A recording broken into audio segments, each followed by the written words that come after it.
My oh my people, what's going on? This is L.A. Willams, the blind phone master, and we are 75 days away from the Internet Sales 20 group in Houston, Texas. Hey y'all, I finally caught up with Sean. He was in Kansas City at a restaurant having a conversation with a gentleman from IHeartMedia. Radio. His name's John Karpinski, and so we just had the bright idea of doing a podcast live in the restaurant. So this is the absolute craziest thing I've ever had to edit, but the information was absolutely stupendous. So, hey, just had to put it out. It's the Millionaire Car Salesman. You guys can deal with it. You're going to love it. Welcome to the Millionaire Car Salesman Podcast, the #1 resource for automotive sales professionals, managers, and owners to learn how to make money, accumulate wealth, and to all out ball out in the auto industry. And now, your hosts, Sean V. Bradley and L.A. Willams. Bradley and my man, L.A. Willams. Okay, the Blindfold Master, and we have a special on-site edition of the Millionaire Podcast right here. It's the Millionaire Car Salesman Podcast. I am with, introduce yourself, sir. John Karpinski, EVP of Automotive at Iheart Media. Okay, Iheart Media, isn't that the radio? Radio, events, third largest media company in the United States, just behind Google and Facebook in terms of unique users every single month. People don't know that really. We got 149 markets of radio stations.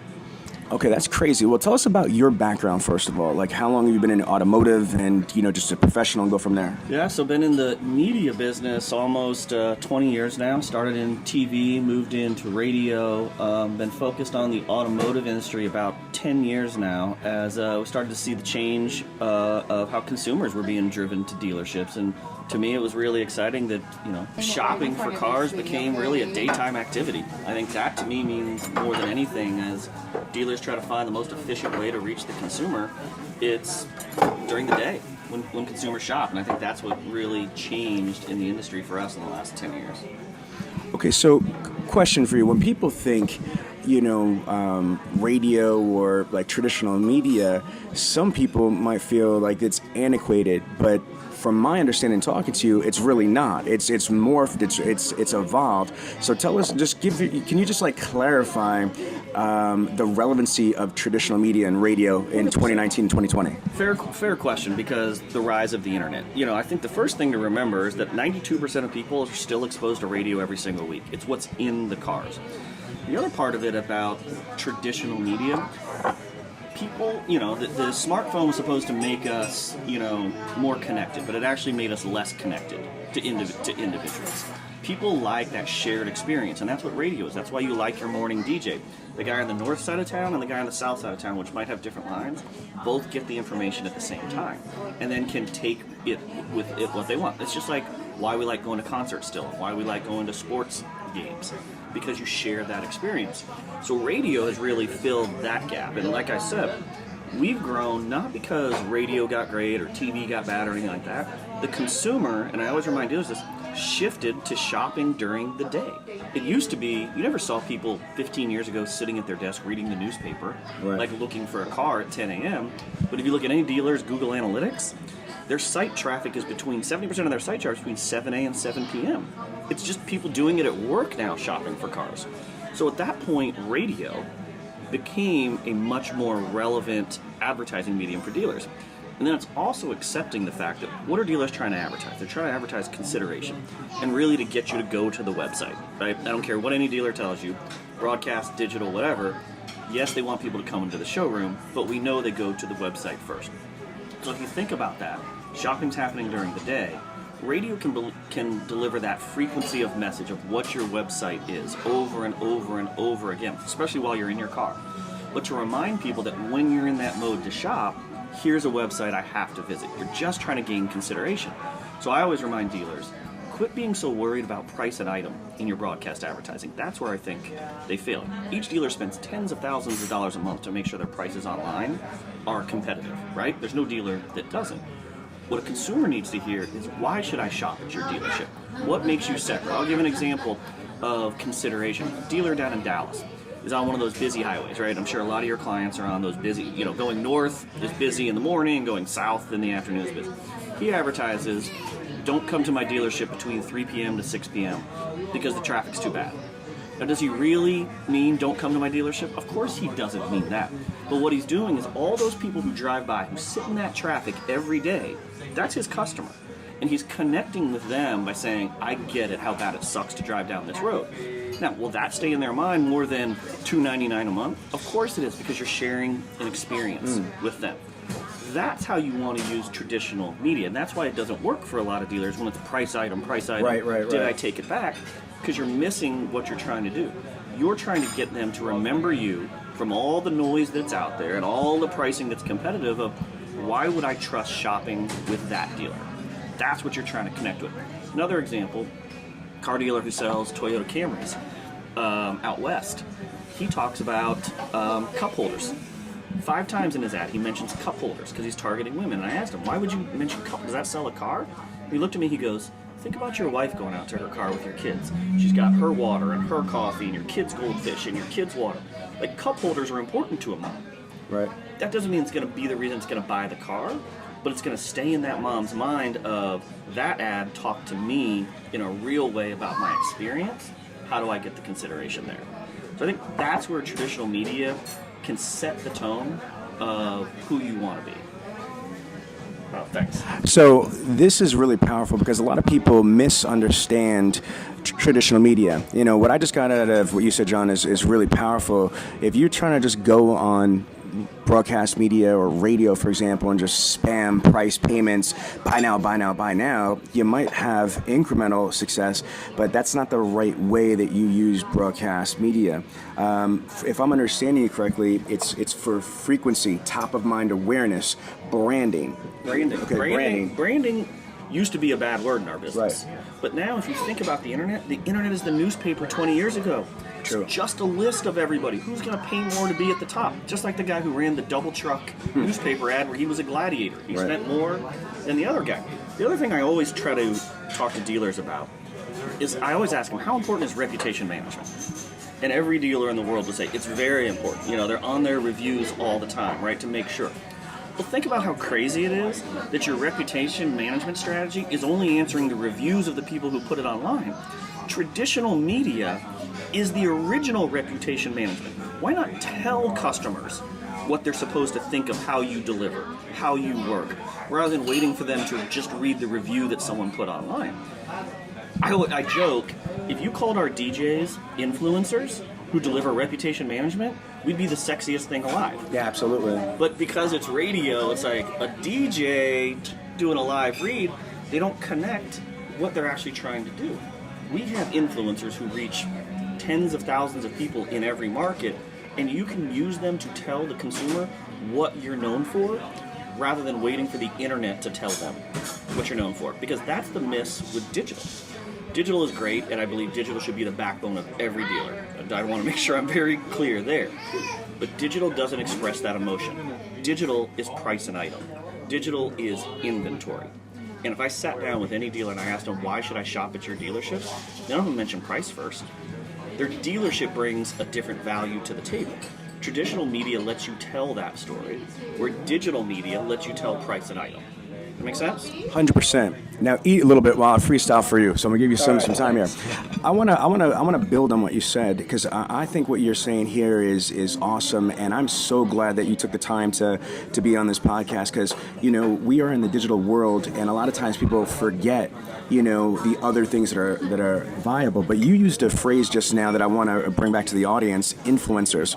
Influencer marketing is extremely powerful. When you look at somebody like Kylie Jenner that broke the internet when she turned on and tweeted about Snapchat. I mean, like, how do you turn on and it caused $1 billion loss on the NASDAQ because of a freaking social comment? So influencers are really powerful. And then to your point, having these DJs that have a fan base, that have, like, for example, Elvis Duran, huge morning show guy, having him say something about your product, or have him say, or somebody from his crew say something about what you're doing. And because my background, my wife in the entertainment industry with LA and the entertainment industry, and me as a published author, there's a difference between being an independent artist versus being a major label artist. There's a difference between being a self-published author or signed to a publishing company. I think that broadcast media, to me, is major league stuff. And a dealership, if they're going to think of it that way strategy-wise, to your point, digital could be inventory pricing, we're going to buy the car, but to become famous, to become well-known, to for me, I think if I'm hearing the right message, not spamming price and payments on the radio and stuff like that, but if I'm hearing positive things that you're doing in the community, hey, come down, we're having a car clinic at ABC Motors, hey, we're doing this thing for, checking for, car safety seats, because car safety seats are one of the leading killers of toddlers, so we're the only people in Merriam, Kansas that's certified to install and inspect car safety seats. I mean, there's so many different things that you could use broadcast media to influence people. You nailed it. And production for radio is inexpensive, so you need to treat it like digital in updating it on a regular basis, right? Because you have those opportunities. You're trying to connect emotionally. Having the same ad out there doesn't work. Use radio. We always say radio makes your digital work better, so that when you go to that list online and you see everybody who's been bidding on every term, what makes me click on you? It's a previous understanding of who you stand for. I'll give you some interesting math to do with a client one time. Take your Kylie Jenner example. Take Kylie Jenner, however many million people she has, divide that, by the United States, right? If you look at any city, take Kansas City, and you say, okay, Kansas City is 0.5% of the U.S. population, whatever it is. Take that as a percentage of Kylie Jenner's listenership. So in essence, if Kansas City is 0.5 of the U.S. population, then 0.5 of her followers would probably be in Kansas City, right? Whatever that number is. You take that number and you look at the followers of our DJs and influencers, and our DJs and influencers have more followers in these local markets than a Kylie would if you look at the math. So in essence, you have access to influencers who have bigger followings in your home markets than these national celebrities, and they connect with people. Because the reality is outside of the top 3 markets, most of these DJs live in the same communities as the people that they, that they're talking to on a regular basis. LA, you got one? LA? Yeah, and what it sounds like to me is that we're talking about the negative one moment of truth, right? Google with the whole zero moment of truth is, as soon as someone thinks about it. But with influencers, it's basically before you even thought about it, I'm sharing with you exactly what you should be thinking. And then it's like, oh, I never thought about that. And now it begins that mind process. It's exactly what you said. It's I call it forced reputation management. What do you want to be known for? Tell people what you want to be known for instead of letting them make the decision. Because let's call a spade a spade. Car dealers and media salespeople, there's a perception of what we are and what we do. And we've reinforced it for years, right? So it's important for us to address that, not hide from the fact. Tell a consumer what they want. Tell them that you're trusted.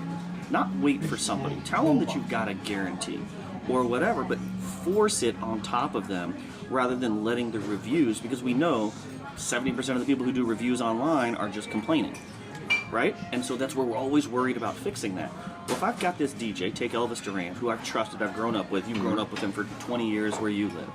That's a trusted voice. If Elvis says, I've vetted this, that's your buddy who's vetted it, because he's not going to throw his name out there. I also want to add that about influencers, like with the company with iHeart Media.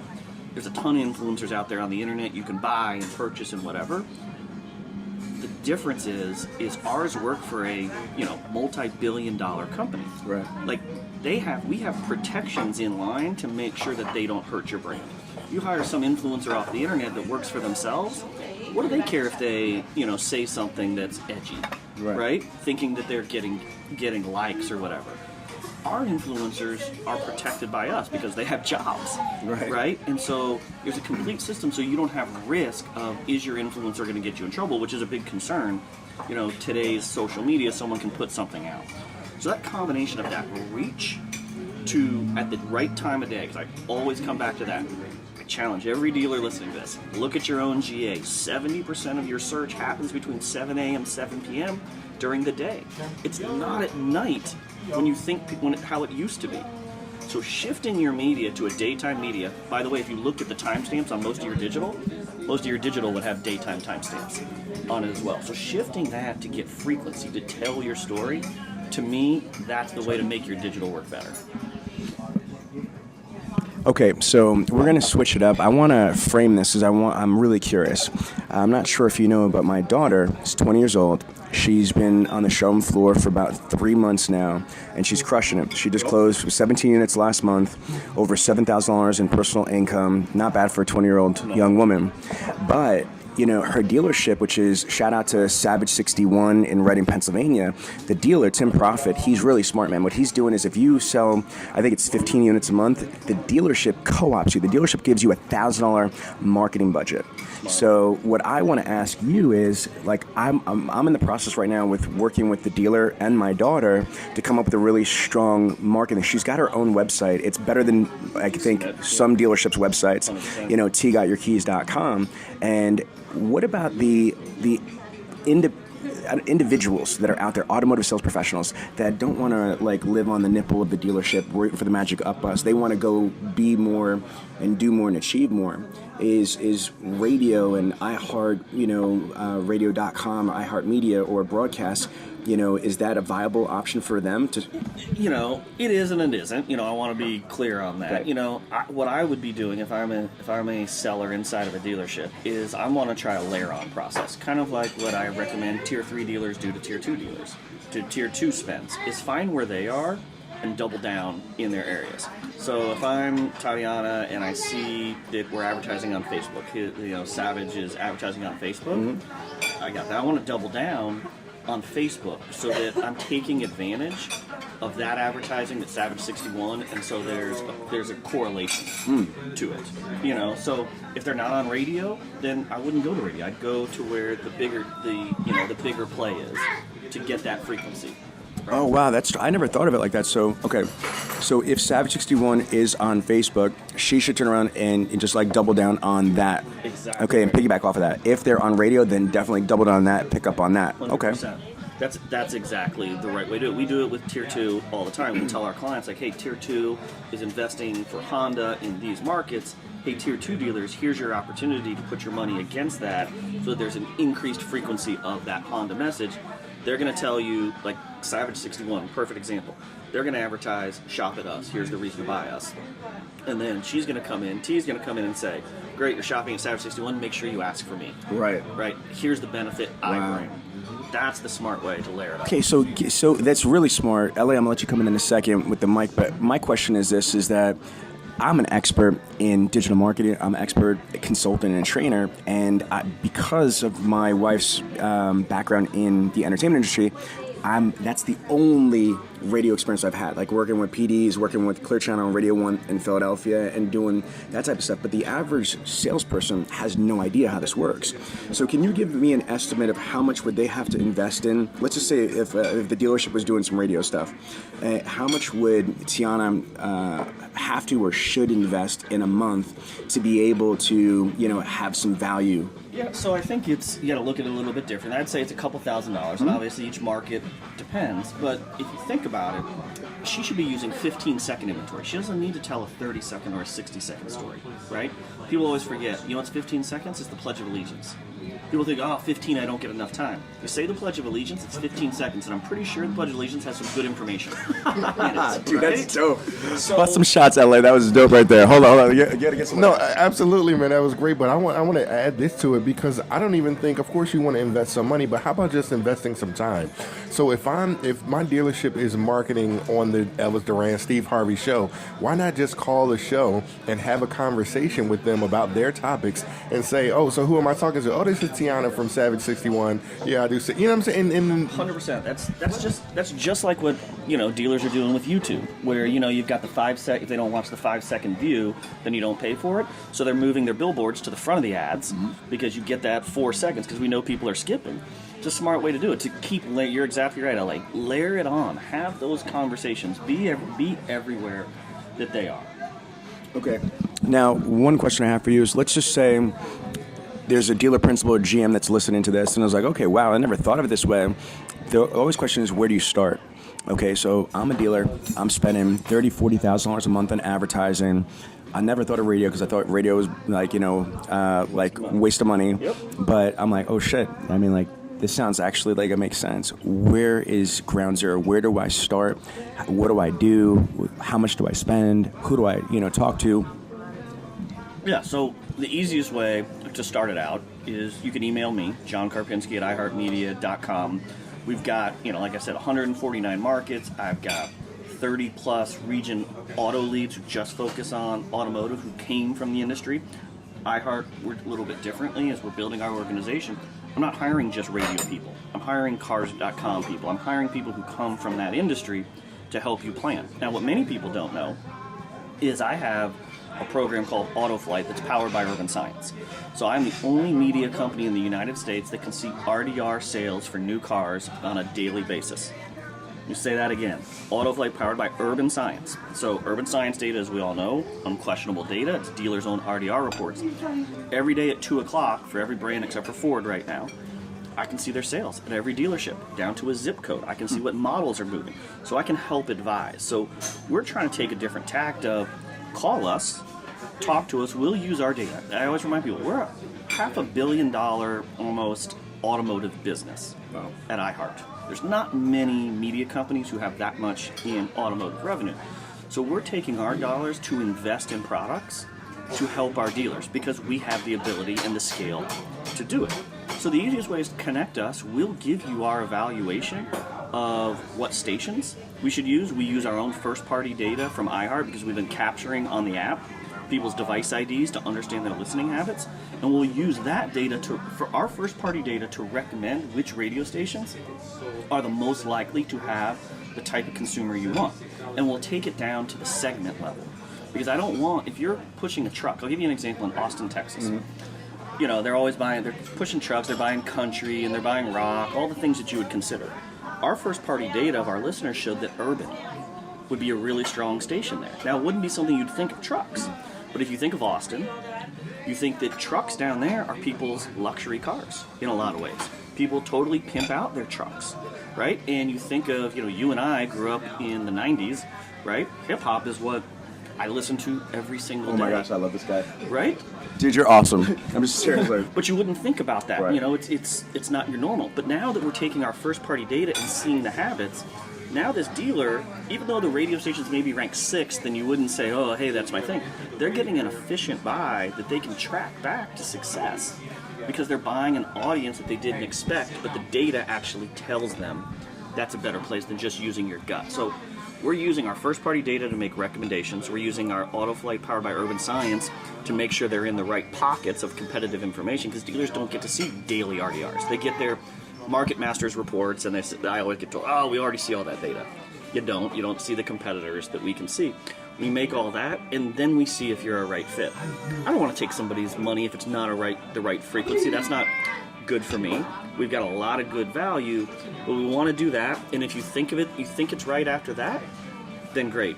If you don't, we can live with that as well, because to me, frequency of starting that brand, if you believe in that, then you'll understand. The other key I would tell you, where I think dealers fall, is consistency.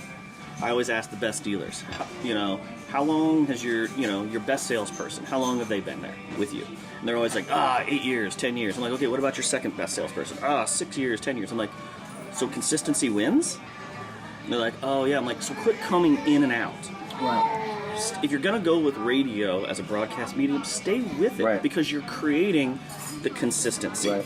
Are you going to pop on radio and is it going to drive your sales up by 20% in the first month? No, it's not. And if any rep tells you it is, then they're lying to you. Because if any of us could pop your sales by 20% every month, we wouldn't be sitting here in this restaurant doing this interview. Right. We'd be on a boat somewhere, enjoying ourselves. Right. It's part of your long-term plan of, I need this audience to understand what I stand for, especially in 2019, because you stand for more than price. Because everybody's price has been leveled out now. So you have to stand for something more. So I want that message as a dealer to be consistent. Here's what you should think of me. And again, going back to 5 seconds and 15 seconds, really, what do you need to tell me? Right? I need you to go to my website.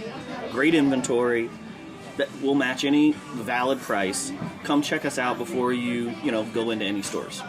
over and over and over and over again until someone's like, oh yeah, I did hear of those guys.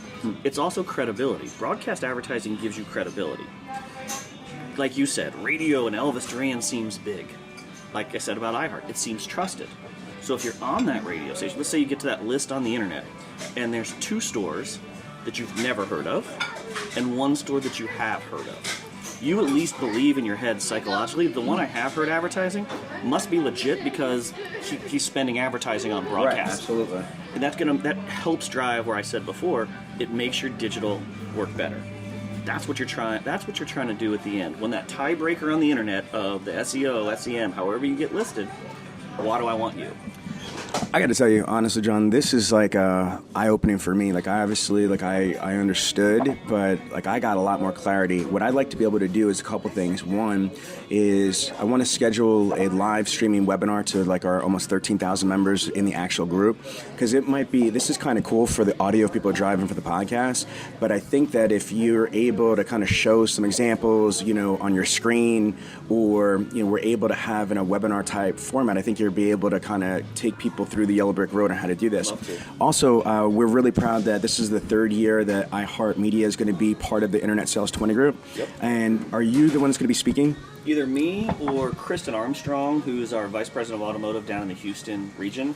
She's amazing, one of our best, and I really, you know, so many dealers down in that area, I want to make sure they meet her as well, because, you know, someone who understands it from an automotive standpoint rather than from a radio standpoint. That's what we're trying to deliver to the dealers. It's fair for every dealer to look at iHeartRadio and say, why are you into digital? What do you know about auto? Stay in your lane. Right. Fair question.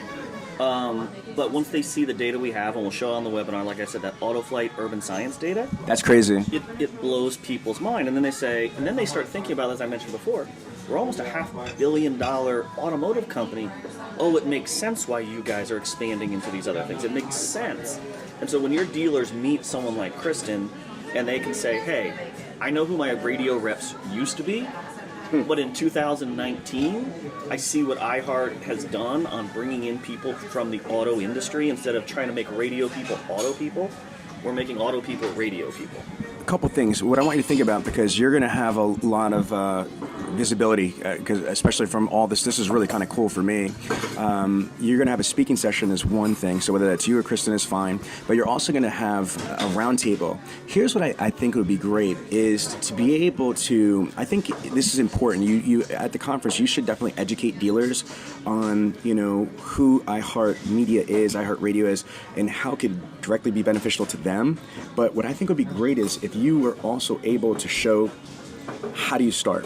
Because that's the thing that I'm telling you. I know my audience, I know my conference. They're going to be like, okay, this sounds cool, but it's like, you ever go to the Cheesecake Factory and you have this big-ass menu and it's like, oh my God, this looks, and then you just order a cheeseburger? I don't want that to happen with something as awesome as this. So I would like you to be prepared at the conference to say, okay, if you guys are interested in this, step 1 is you contact Kristen, you contact me. Step 2 is we would do the research. Step 3, and then if you have examples of actual creative and whatnot, and if I'm understanding, you know how like you have your iHeartRadio DJs at the VIP parties there? I would assume, because I know my guy Jason Clear from the Vision Auto Group, who's a big iHeart guy, the guy who was on the phone with you, he actually involves his DJs, the influencers. He's freaking smart to do videos, to do little plugs. Then when they have like events at the dealership, because dealerships do client appreciation, you know, can you just talk about that for a second? Like, oh my God, how crazy is it that not only are, you know, forget about just the broadcast, the traditional aspect, but if you develop a relationship with iHeart, you know, when dealers do these client appreciations, they do these events, they do stuff with the community, they could do stuff with your influencers and your DJs. 100%. So the first thing I would tell you, back to what you were saying, is we use a method that we'll go through at the conference. The way we say it is plan it, promote it, prove it. Ooh, I like that. Plan it using our AutoFlight and our smart audio first-party data. Promote it is what mechanisms are we going to use, and then prove it is I can show how it worked, I can track it back to sales with a bunch of our products. So we use that method to help dealers understand how we're doing it differently. Remind me of the second part of the question again. How you could use the influencers. Oh, great. So that goes back to what I was talking about, that Kylie Jenner example of people. All respect to my dealership friends that have all these followers on Facebook or Instagram. Nobody's following you because they care what you want to write. You look them up for an oil change special or whatever. But people are actual fans of our on-air talent. When they follow them on Instagram or Facebook, or they follow the radio station on Facebook, they're actual fans. They want information. Right. Our social channels, like I said, are bigger.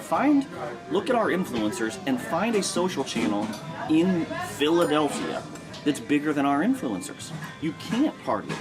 So if I'm using Z100 or I'm using Scary Jones in New York, their followers are significantly bigger than anything else you can find. So you marry that with the on-air, with then Scary Jones is at your dealership, and he's pushing out social video about the appearance to 96,000 people in the New York area.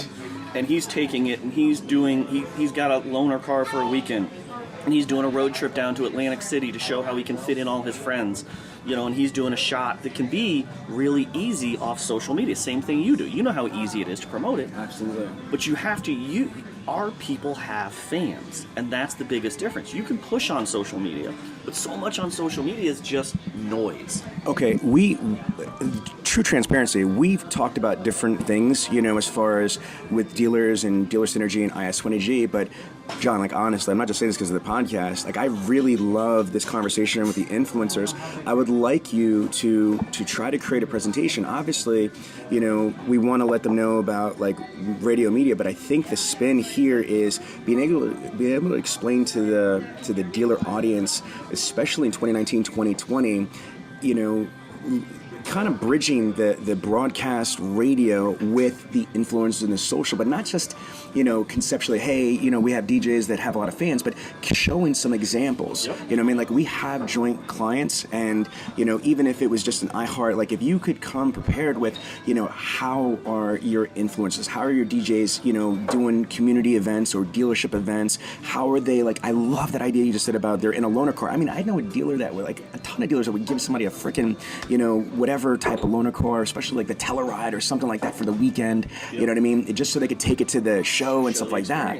So can you put something together for November 11th to the 13th for the Internet Sales 20 Group in Houston with not only the power of broadcast and radio, but also how to leverage that with true influencer marketing and advertising? Very easy. Really, to simplify, to take it all into one little bubble, really what we're doing and we're helping the dealer with is managing the trust gap. We all have a trust gap, right? So that's what our influencers are doing. I call it borrowed imagery. They're taking their value, transferring it to the dealer because that talent has trust with consumers, right? And so bridging that together to deliver a message to the consumer of that guy I trust, if he says this is a legitimate place, through his on-air, through his social media, now you've created a relationship with the consumer that can mean something. So when they see your digital ads, which are the backbone of your advertising, now they mean something more than what I just read on the screen. I love it, and I'm going to put a to be continued, because one thing I want to also share with you, because we got to stop, but we got to go to a cover shoot in a second here.